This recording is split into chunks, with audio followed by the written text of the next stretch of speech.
मित्रांनो, तुमचं एका नवीन व्हिडिओमध्ये स्वागत आहे. तर मित्रांनो, सगळ्यांना एक आतुरता होती की आपला लाडका देव बकासूर आता पुरंदर केसरी मैदानानंतर कोणत्या मैदानामध्ये आपल्याला पळताना दिसेल. आपण मागच्या व्हिडिओमध्ये सांगितलं होतंच की देव बकासूर आपल्याला 29 आणि 30 तारखेला भव्यदिव्य अशा 5 लाखाच्या मैदानामध्ये आपल्याला पळताना दिसणार आहे. परंतु मित्रांनो, देव बकासूर आज रायगड येथे दाखल झालेला आहे. रायगड जिल्हा मर्यादित मित्रांनो, कोकण युवा हिंद केसरी भव्य दिव्य अशा बैलगाडा स्पर्धा होतात आहेत. माननीय श्री भरतशेठ, माननीय नामदार श्री भरतशेठ गोगावले, रोजगार हमी मंत्री यांच्या मित्रांनो मार्गदर्शनाखाली माननीय श्री विकास शेठ भरतशेठ गोगावले यांच्या वाढदिवसानिमित्त कोकण युवा हिंद केसरी भव्य दिव्य अशा बैलगाड्यांच्या स्पर्धा होतात आहे मित्रांनो, रायगड या ठिकाणी. आणि मित्रांनो, तिथे आपल्या सगळ्यांचा लाडका द्वादशम हिंद केसरी बकासूरचं आगमन झालेलं आहे मित्रांनो, रायगड या ठिकाणी कोकणामध्ये. आणि मित्रांनो, बकासूर आज तिथे आगमन झालेलं आहे रायगड या ठिकाणी. आणि मित्रांनो, याचं आपण लाईव्ह प्रक्षेपण बघू शकतो AP लाईव्ह इव्हेंट्स या चॅनलवरती.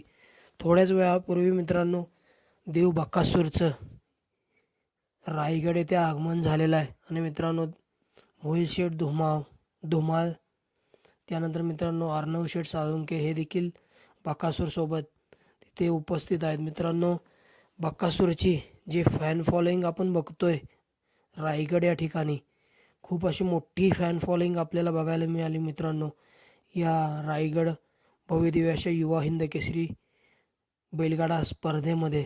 मित्रांनो, इथं कोकणामध्ये भव्य दिव्य अशा स्पर्धा होतात मित्रांनो. सेकंदाच्या स्पर्धा असं आपल्याला बघायला मिळालं. सेकंदावरती स्पर्धा होतात बैलगाडा शर्यतीच्या.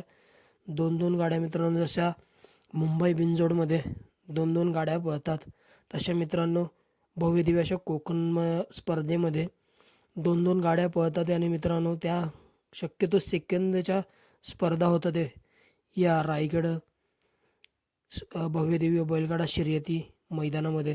आणि मित्रांनो, तिथे आपल्या सगळ्यांचा लाडका द्वादशम हिंद केसरीची फॅन फॉलोईंग मित्रांनो इतकी बघायला भेटली. जेव्हा मित्रांनो देव बकासूरचं त्या ठिकाणी आगमन झाले, तेव्हाच मित्रांनो गाडी यायला देखील जागा नव्हती. एवढी मित्रांनो फॅन फॉलोईंग तिथं येऊन थांबलेले. बकासूर येणार, बकासूर येणार म्हटलं की मित्रांनो सगळ्यांचं एक आतुरता असते सगळ्यांना. आणि मित्रांनो, बकासूरची तिथे थोड्याच वेळापूर्वी एंट्री झाली. आणि आपण एंट्रीलाच बघितलं मित्रांनो की बकासूरची जी आतुरता होती लोकांना तिथं आगमन व्हायचं बकासूरचं, तर मित्रांनो बकासूरचं तिथं थोड्याच वेळापूर्वी आगमन झालं. आणि इतकी मोठी फॅन फॉलोईंग मित्रांनो आपल्याला बघायला मिळाली रायगड या ठिकाणी कोकणामध्ये. फॅन फॉलोईंग तुम्ही बघितली असती तर तुम्हाला पुसेगावचा तो किस्सा आठवला असता, जे बाबा बोललेले मित्रांनो की बकासूर एकच आहे का या जगामध्ये आणि मोहिल शेठ एकच आहे का. तर मित्रांनो, ते आपल्याला एक दृश्य आज बघायला मिळालं की मित्रांनो या अनुषंगाने एकच आपल्याला एक आठवतो डायलॉग मित्रांनो, ते की आज या रायगड येथे बघायला मिळालं की बकासूर हा अख्ख्या दुनियेमध्ये मित्रांनो एकच आहे.